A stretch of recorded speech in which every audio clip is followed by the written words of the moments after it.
Le pétrole et le gaz naturel, les deux ressources les plus connues de l'Alberta.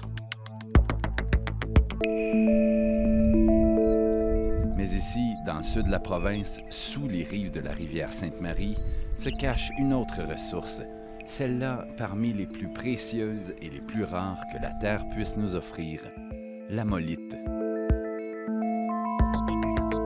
Une pierre pratiquement inconnue il y a 30 ans, qui trouve maintenant sa place dans les plus grandes bijouteries du monde, aux côtés de l'or et des diamants.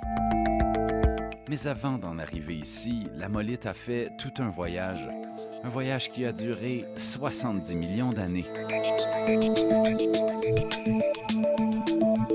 Au Mésozoïque, l'ammonite était un animal semblable à une pieuvre abriée d'un coquillage qui vivait dans les profondeurs de la mer qui recouvrait l'Alberta. Durant des millions d'années, les conditions géologiques uniques à l'Alberta ont permis à la surface du coquillage de se cristalliser. Parfois, le coquillage, l'ammonite, est demeuré intact. Souvent, les mouvements géologiques ont écrasé le coquillage et laissé derrière de petites lamelles multicolores. Ces lamelles portent le nom d'amolite. Elles sont le trésor que recherche le gérant des opérations de Corite, René Trudel. Alors, où on est présentement, c'est une très bonne location qui avait été très bien protégée. Alors, quand on trouve le matériel, il est toujours en très bonne qualité. Small concretion. Dans la mine, les employés de Corite sont de véritables chasseurs de trésors. Un opérateur d'excavatrice, un homme qui scrute le sol où la pelle est passée, un autre qui examine ce que la pelle rejette un peu plus loin. Leur œil doit être attentif parce que les années ont oxydé l'amolite. Les éclats de couleur sont difficiles à détecter, mais ils sont bel et bien présents. Avec le bleu, le vert, et il y aura le jaune et le jaune-orange. On va le couper comme ça. Puis là, ils vont aller sur la machine, la roue de diamant. Et là, ils vont commencer à polir jusqu'au moment où ils rejoignent la couleur et décider s'ils vont faire un pendentif triangulaire ou ovale. Les ammonites retrouvées entières sont confiées à David Trudel. Son travail de polissage permettra au coquillage de prendre un éclat insoupçonné. Je me sens très chanceux d'être capable de jouer avec des fossiles qui sont des 70 millions d'années.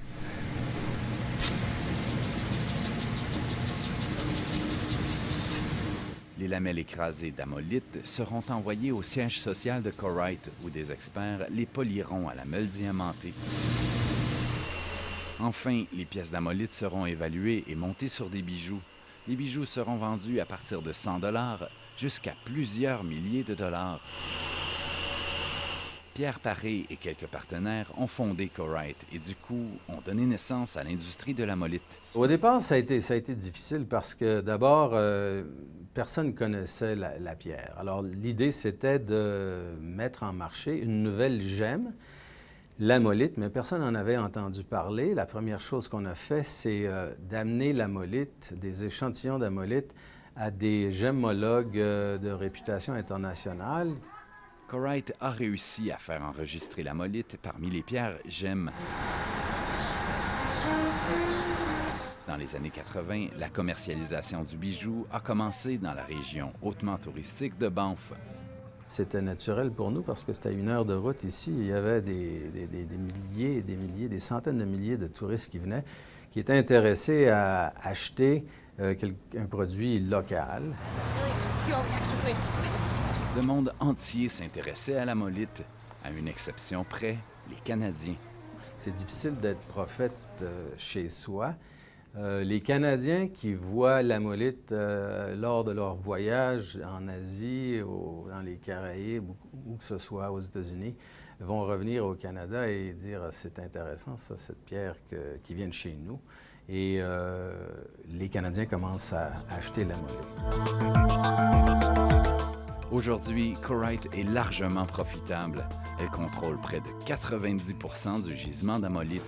Elle emploie une 60aine de personnes en Alberta, sans compter les centaines de bijoutiers qui en profitent aux 4 coins du monde. 70 millions d'années plus tard, le trésor de Lethbridge a finalement sa place parmi les grands. Sylvain Bascaron, Radio-Canada, Lethbridge.